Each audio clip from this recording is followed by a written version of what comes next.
रत्ती, इसका जो तेल है वो प्राचीन विधि से किस प्रकार बनाया जाता है कि पुराने जमाने में यानी कि प्राचीन हमारी जो ऋषि परंपरा है उसमें किसी भी औषधि को, किसी तेल को किस प्रकार तैयार किया जाता है, तो आप देखेंगे तो आपको बड़ा अच्छा लगेगा।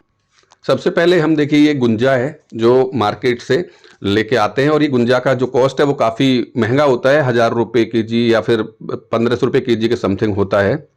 तो ये मार्केट से हम सबसे पहले लाते हैं, और इसमें किसी भी प्रकार की इम्प्योरिटीज़ वगैरह होती है, जो भी होता है इसको छान के पानी से साफ़ करके हम अच्छी तरह से इस तरह बिल्कुल सुखा के वापस से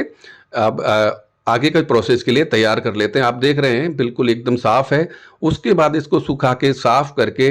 एक पोटली में, एक आयुर्वेद का ये प्राचीन विधि है, ठीक है। अब हम क्या कर रहे हैं, सबसे पहले इस गुंजा को शोधन किया जाएगा, ठीक है। जब तक इसको शोधन नहीं किया जाएगा तो जहरीली उसमें कैटेगरी में आती है, तो शोधन की विधि है ये, पहले देख लीजिए किस तरह से शोधन किया जाता है। तो पोटली में बांध के उसको अच्छी तरह से इस तरह से हम एक पात्र लेंगे जिसमें हम दूध, यानी कि गाय का दूध होना चाहिए, सिर्फ गाय का दूध, और उस पोटली को आधा उस तरह से लटकाएंगे कि ये एक स्टिक की मदद से कि ये नीचे पैंदे से टच ना हो, यानी कि जो बेस है इस पात्र का उससे टच नहीं होना चाहिए, आधा हवा में लटकना चाहिए, आधा दूध के अंदर रहना चाहिए। और इसको बोलते हैं धौला यंत्र, और इसका कम से कम 3 से लेकर 6 घंटे इसको गाय के दूध में इसी तरह से उबाला जाता है, यानी कि पकाया जाता है, जब तक कि इसका एब्रिन जो है यानी कि जो जहर खम ना।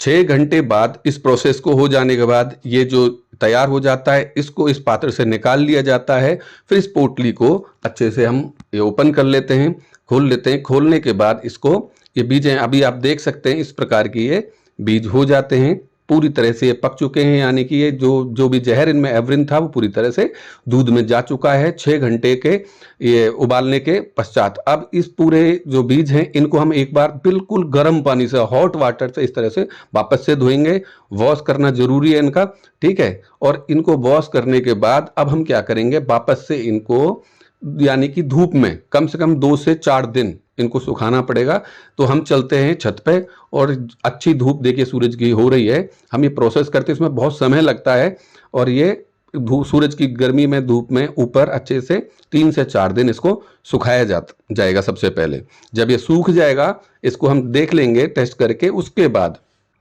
उसके बाद इस जो बीज हैं इनको मिक्सी में क्रश कर लिया जाएगा, यानी कि पूरा पाउडर नहीं बनाया जाएगा, वो लेपा के लिए अलग बनाते हैं, लेकिन हम ऑयल बना रहे हैं तो ऑयल के लिए सिर्फ इनको ग्राइंड किया जाएगा, ठीक है। थोड़ा टुकड़े होने चाहिए, उस तरह से ग्राइंड करके इसको तैयार कर लेंगे। बहुत सारी स्टडी, केस स्टडी, वैज्ञानिक रिसर्च पेपर ऑनलाइन गूगल पे उपलब्ध हैं, आप वहां जाके भी गुंजारत्ती के तेल के बारे में जानकारी प्राप्त कर सकते हैं। आपका कोई भी सवाल है आप कमेंट में मुझसे पूछ सकते हैं, मैं बताऊंगा आपको, या फिर आप डायरेक्ट कॉल करके हमसे इसके बारे में बात कर सकते हैं। धन्यवाद, फिर मिलूंगा नई